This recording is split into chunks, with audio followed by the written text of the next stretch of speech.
যাদের ফেজে ছোট ছোট তিলের সমস্যা তাদের জন্য এই যে আনোয়া 10% নাইসিরামাইড এবং ট্যানজামিক অ্যাসিড 4%, এটা কিন্তু খুবই ভালো কাজ করবে।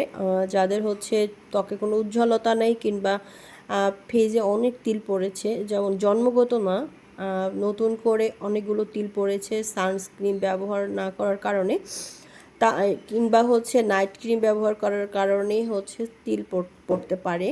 তো যাদের এই ধরনের সমস্যা তাদের জন্য কিন্তু এই সিরামটা দুর্দান্ত কাজ করে। আমাদের কাছে কিন্তু তোমরা একদম অরিজিনাল প্রোডাক্ট পাচ্ছ, বেস্টের অনুমোদিত স্টিকার আছে।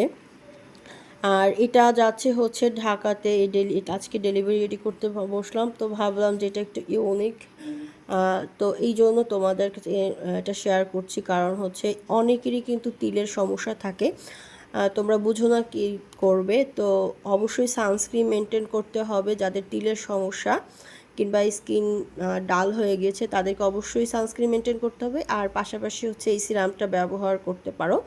আর এটা হচ্ছে টেস্টার, এটা 10 ml আছে, টেস্টার হিসাবে এটা ব্যবহার করা হয়। তারপরে তোমরা বড়টা ব্যবহার করতে পারো বা ছোটোটাও তোমরা 2 থেকে 3টা ব্যবহার করলে ইনশাল্লাহ অনেক ভালো রেজাল্ট পাবে।